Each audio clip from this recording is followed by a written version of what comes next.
Olá pessoal, então vamos dar sequência aí, não é, no estudo que nós estamos fazendo da série Como Chegaram os Devas. Não é? Na verdade a série é Considerações Metafísicas, o bloco é Como Chegaram os Devas. Muito bem pessoal, nesse vídeo que é a reta final desse bloco, talvez esse seja o último vídeo, vamos ver, mas eu quero fazer uma pequena correção do vídeo anterior, tá? No vídeo anterior eu citei dois nomes, e eu vou corrigir aqui esse pequeno erro do vídeo passado. O primeiro nome que eu citei foi Heisenberger. Na verdade, esse nome ele nem aparece no contexto, tá? Foi um erro realmente meu, esquece esse nome aí. O nome correto da pessoa é J. Robert Oppenheimer, ok? Oppenheimer. Também Oppenheimer, depende aí de como é que você vai conseguir soletrar esse nome. Mas o link do vídeo sobre ele está aqui, chama-se Oppenheimer and Bhagavad Gita, ok? Esse físico, ele foi o diretor do Projeto Manhattan, o criador da bomba atômica. A família é de origem judia, da Polônia, e ele nasceu nos Estados Unidos, na verdade, mas com o background aí, assim, o passado judeu, que é a família judia, né?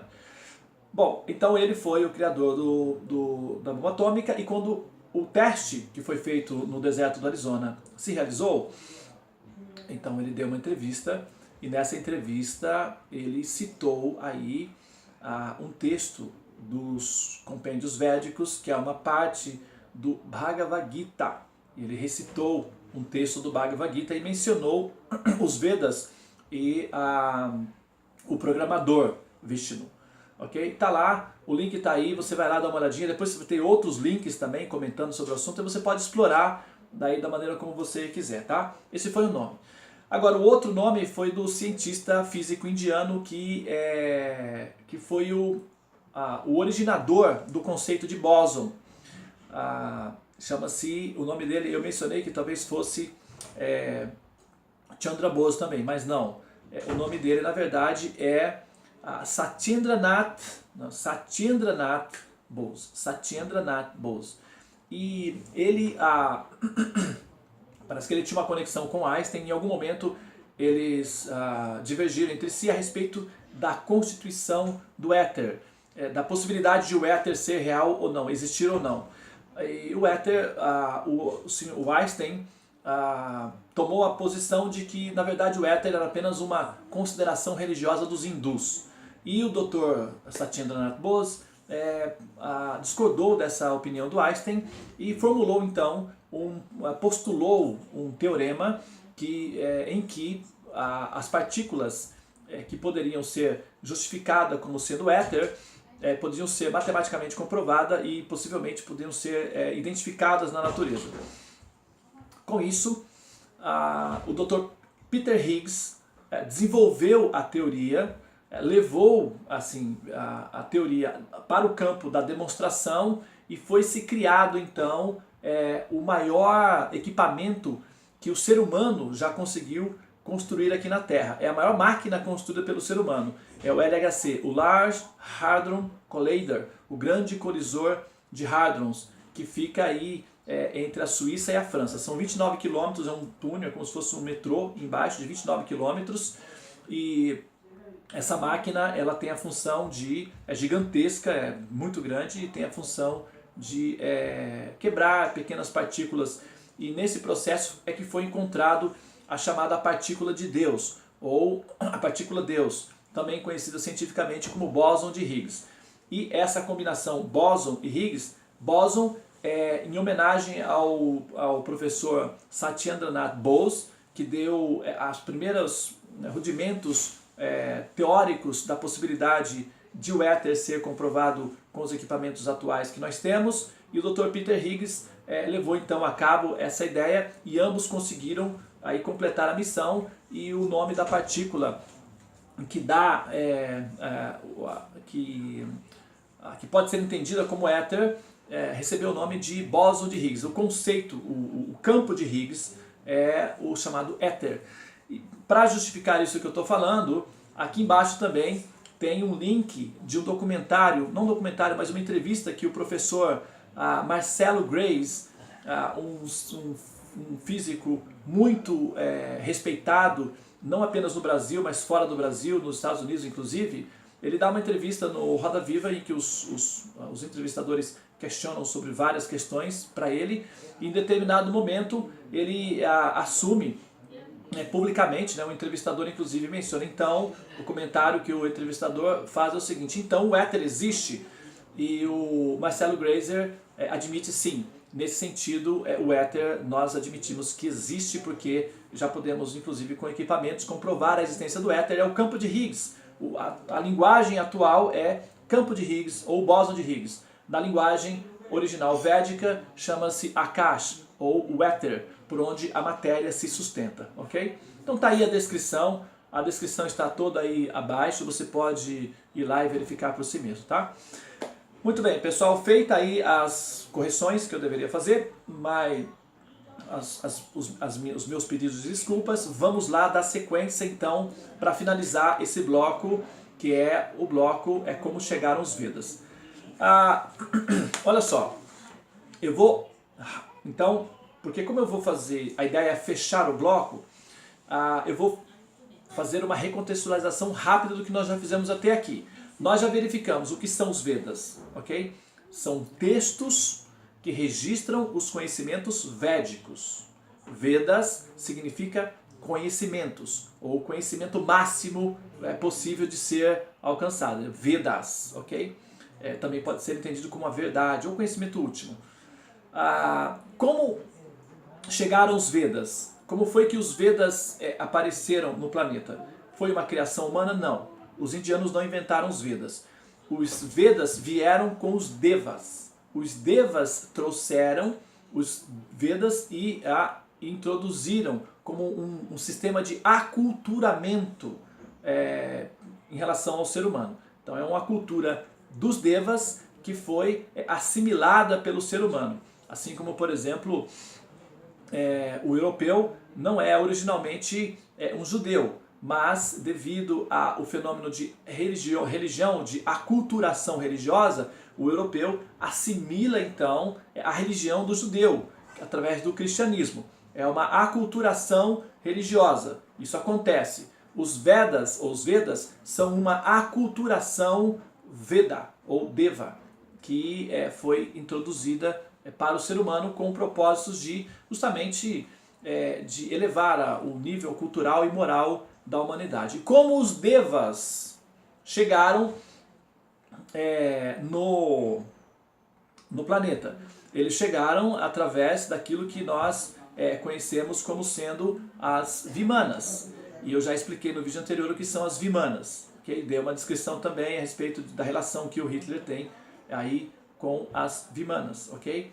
E como foi que, enfim, acabou culminando na NASA, redescobrindo os Vedas e adotando o sânscrito como uma língua possível, ou a língua mais perfeita para lidar com as questões técnicas da física quântica e dos novos equipamentos de tecnologia que estão aparecendo, tá?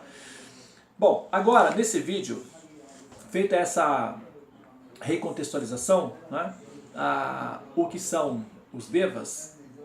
Eles são, porque como eles trouxeram os Vedas, os Devas são seres humanos, nós os chamamos de deuses, né, seres divinos, semideuses, mas o que nós chamamos de semideuses é uma categoria de ser humano com uma qualidade de processador, que é o cérebro, e uma tecnologia física, que é o corpo, superior à tecnologia e à qualidade de processador humanos, ok?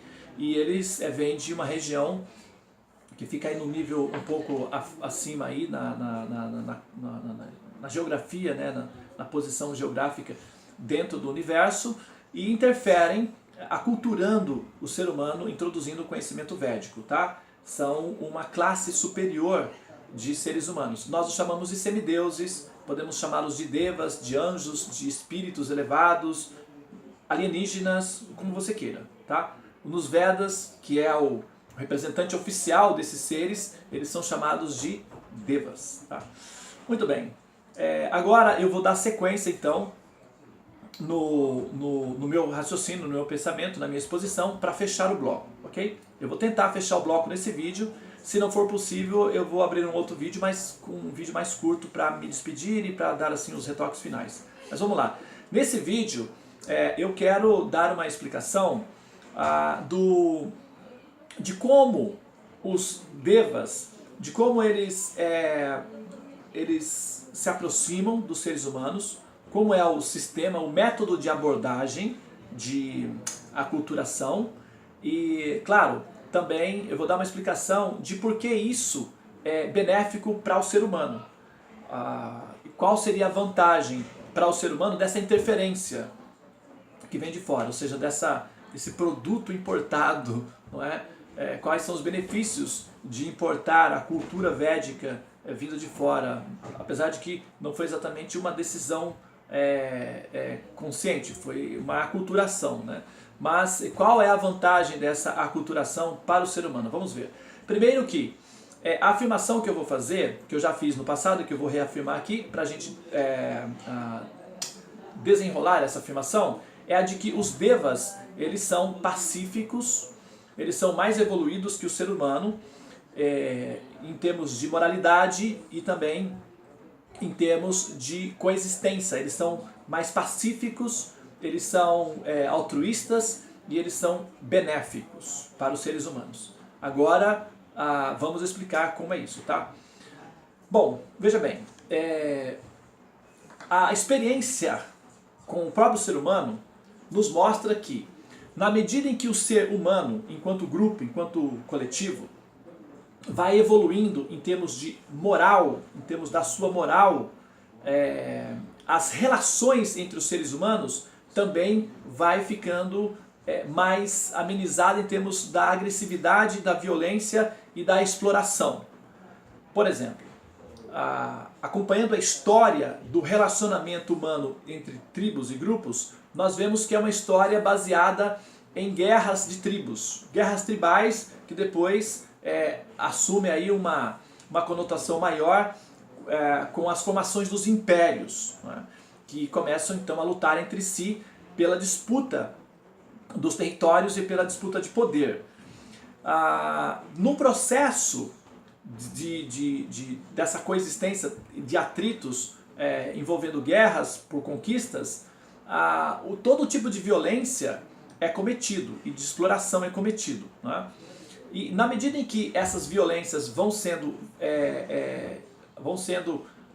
detectadas pelos seres humanos e percebidas que ela é um exagero do comportamento humano, e a sociedade como um todo vai rejeitando esse comportamento, isso é o equivalente de uma empatia, ou seja, é equivalente do comportamento como empatia. Por exemplo, eu vou dar um exemplo prático para você entender, tá? Há 100 anos atrás, há 150 anos atrás, o passatempo da família, vamos dizer no Brasil, por exemplo, um dos passatempos da família era ir nos finais de semana assistir os negros apanharem nos pelourinhos. Acredite, inclusive no Brasil, por exemplo, eu moro em Salvador, morei em Salvador há 10 anos, eu tenho meu consultório em Salvador e é a cidade do meu coração, que é a cidade que eu estou emocionalmente envolvido. Tem ali o Pelourinho e a igreja fica em frente do Pelourinho, ou seja, as famílias primeiro iam na missa, rezavam e em frente ao Pelourinho tinha ali as padarias, os cafés, e aí o pessoal sentava ali tomando um cafezinho, batendo um papo, enquanto os negros eram vendidos ou açoitados publicamente. E era um passatempo familiar, era uma coisa comum. Hoje, por exemplo, é inconcebível isso daí. Nós não fazemos mais isso, né? Nós superamos essa barbárie. Não importa qual foi as condições mediante as quais nós fomos obrigados a superar essa barbárie. Tenha sido por motivos políticos, tenha sido por motivos religiosos ou por motivos econômicos. Ou uma mistura de todos esses motivos. Acontece que nós fizemos isso durante muitos anos, décadas, talvez séculos, escravizando o ser humano e maltratando o ser humano dominando o ser humano e usando o ser humano como objeto. E a raça mais forte fazendo isso com a raça mais fraca econômica, política e socialmente falando, né? Mas aí houve a superação.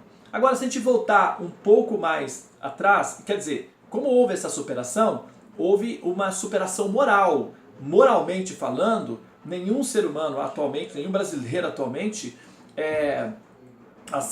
acha isso correto. Pode ser que um ou outro, mas é uma loucura, não é algo que você pode tomar a sério, como uma opinião séria de alguém sério. Pessoas normais, pessoas realmente normais, não têm a opinião de que sim, nós devemos ter os pelourinhos de volta. Não, claro que não. Nós superamos essa moral inferior e assumimos uma moral superior em que há mais respeito ao ser humano. Portanto, há mais o que? Empatia, há mais gentileza. Gentileza gera gentileza significa empatia. Libere a sua empatia, o seu respeito, e você vai receber empatia e respeito de volta. Essa é a teoria, essa é a ideia, esse é o desejo e o objetivo, ok? Agora, se nós voltarmos um pouco mais no passado, há 500 anos atrás, 300 anos atrás, qual era a diversão das famílias?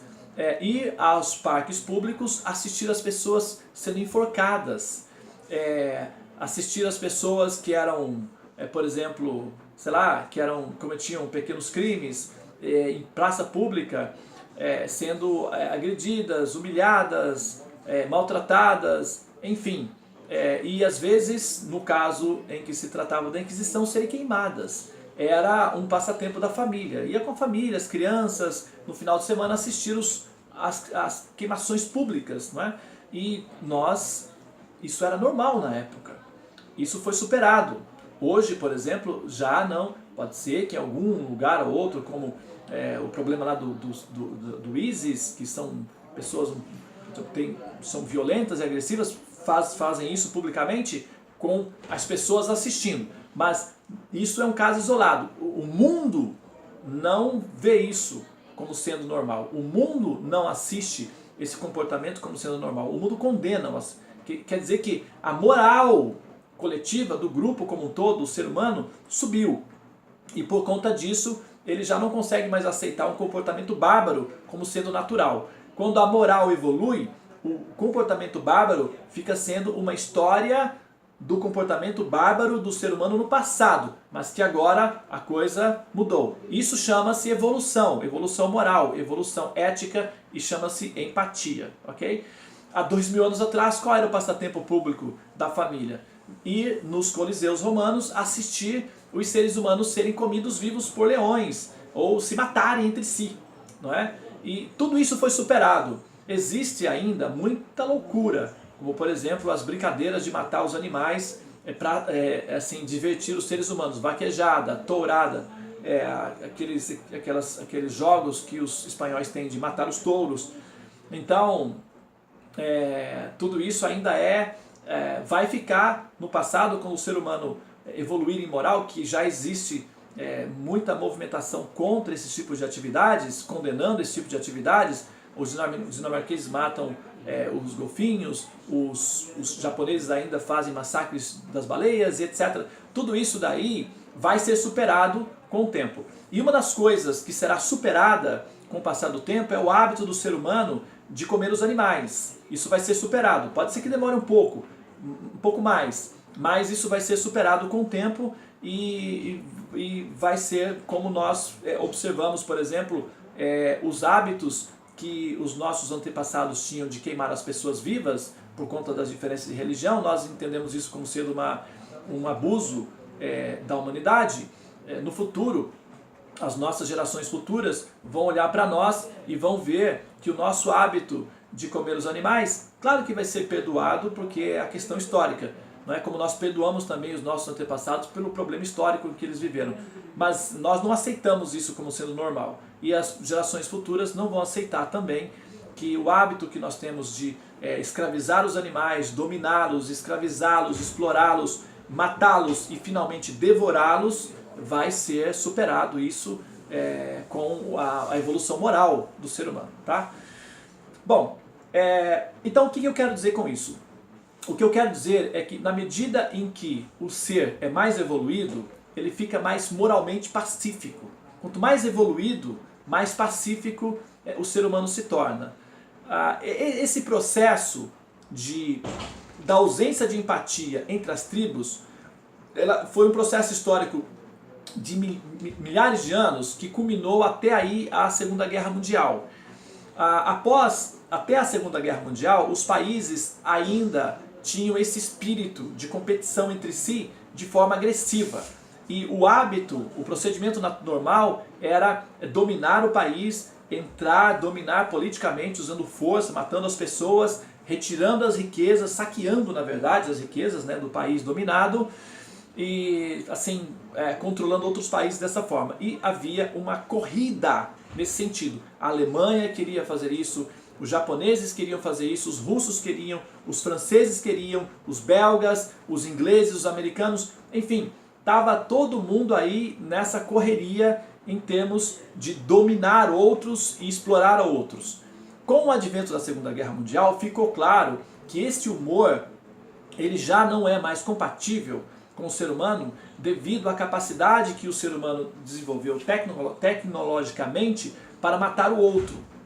E com o advento da bomba atômica, da bomba nuclear, ficou claro que se esse temperamento continuasse nesse ritmo, nós entraríamos em extinção. A humanidade ficaria extinta.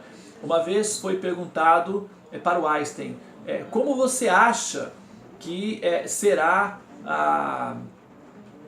como você acha que vai ser a Terceira Guerra Mundial? Não é? Ele disse o seguinte, bom, a Terceira Guerra Mundial eu não sei como é que vai ser, mas eu sei como é que vai ser a Quarta Guerra. E aí o repórter, curiosamente, perguntou, mas como? É porque a Quarta Guerra Mundial vai ser com arco e flecha. Ou seja, a Terceira Guerra Mundial seria suficiente para eliminar a humanidade, devido ao advento das bombas atômicas. E com isso, diante dessa ameaça real de uma extinção, de um prejuízo absoluto para toda a humanidade, houve então a criação das Nações Unidas com o objetivo de refrear o ânimo do ser humano em termos de controlar os outros países, dominar os outros países. Então os países foram sendo devolvidos aos seus donos de origem e gradualmente, não é? Atualmente praticamente todos os países têm autonomia e não há mais esse espírito de sair dominando, sair controlando, por exemplo, mesmo que quando ocorre uma situação assim, a Nações Unidas se organiza para impedir que um país tome essa atitude para justamente não chegar ao ponto de haver uma guerra, porque seria catastrófico para a humanidade. Ou seja, devido a essas condições, o ser humano aprendeu a ter empatia, respeito pelos outros países. O hábito de dominar o outro país, controlar esse país, escravizar as pessoas e saquear as riquezas desse país, não é economicamente viável, não é socialmente viável e não produz segurança humanitária ou segurança social como um todo, para o mundo todo. Sempre acaba tendo uma reação contrária e isso é negativo para todos. Esse tipo de empatia, que seja essa compreensão de que nós não podemos mais entrar nos países e dominar e fazer o que nós queremos e dizer que esse país é meu, foi adquirido pelos seres humanos. Então, hoje em dia, por exemplo, não há mais esse ânimo entre os seres humanos de vamos dominar o mundo, vamos ser o império do mundo. Essa mentalidade já meio que ficou para trás. O que nós queremos agora vamos ser uma irmandade, vamos ser um coletivo, vamos ter comunicação, vamos nos globalizar, vamos nos comunicar. Já é uma outra mentalidade, a mentalidade do século XXI. Okay? Tem aí uns casos isolados. Claro que o ser humano está evoluindo, a duras penas, mas está evoluindo. Essa capacidade de ter empatia, respeito entre as tribos, que são as nações, é uma evolução do ser humano. E isso prova que na medida em que o ser evolui, seja individual ou seja em grupo, ele se torna mais pacífico, ele se torna mais altruísta, ele se torna mais preocupado com o bem-estar do outro, porque o bem-estar do outro significa que isso vai ser bom para mim também, de certa forma. Isso é uma inteligência. O altruísmo e a empatia é inteligência, não é? Por exemplo, por conta dos fatores econômicos, os países entenderam que é mais inteligente enriquecer os países pobres para que eles se tornem os consumidores dos produtos que os países ricos criam, do que explorar os países pobres, os empobrecendo. Porque eles com isso perdem clientes e a ideia é ter clientes. Portanto, enriquecer os países pobres é uma das características, apesar de todos os defeitos do capitalismo, mas é uma das características do capitalismo.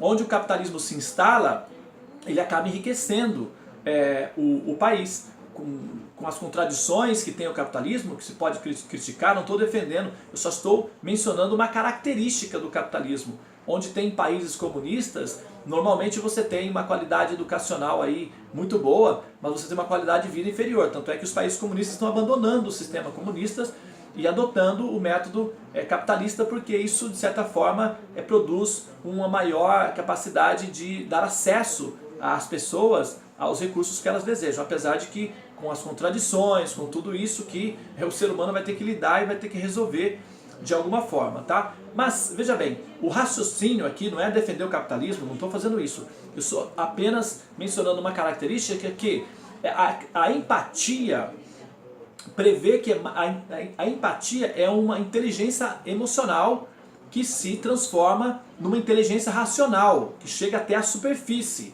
Por quê? Sabendo-se que é melhor o outro estar bem, você se sente melhor e ao mesmo tempo fica mais seguro. Por exemplo, se você mora num local, você é a única pessoa rica e ao seu redor tem muitas pessoas pobres e passando necessidades, você não está seguro. Você pode estar na sua casa e tudo, mas a qualquer momento você pode ser assaltado. Então a ideia. Agora, se você transforma o redor, a região, num local próspero e rico, então você fica mais também, digamos, seguro, porque não vai haver tantos riscos de você ser abordado por conta, enfim, da situação social. Do ponto de vista global, do ponto de vista da humanidade, os países ricos, com uma certa dificuldade, e ainda com uma certa dificuldade, estão entendendo cada vez mais que para a segurança mundial é importante que os países eles tenham condições sociais adequadas para a sobreexistência. E aí ocorre um balanço. E esse tipo de pensamento, em pensar no outro, pensar em melhorar os recursos do outro, pensar em dar uma melhor qualidade de vida para o outro, é inteligente do ponto de vista da razão humana, da convivência humana. E ao mesmo tempo, isso vem como um ato altruísta. É o altruísmo, mas inteligente. Esse altruísmo inteligente é uma característica natural dos devas, tá? É um altruísmo inteligente. Então, devido a que eles são seres muito avançados e evoluídos, esse altruísmo é uma característica natural desses seres, tá? Eu vou fechar esse vídeo, não vai dar para eu fechar aqui, para eu terminar como eu imaginei que eu fosse concluir o bloco nesse vídeo, ok? Mas no próximo sim eu vou concluir, ok? Desculpe aí ter criado essa expectativa, mas nesse próximo vídeo nós vamos fechar o bloco então. Faltam apenas alguns itens aqui que eu tenho para mencionar e aí vamos finalmente concluir esse bloco de como chegaram os devas, ok? Muito obrigado pela sua atenção e aguarde o próximo vídeo.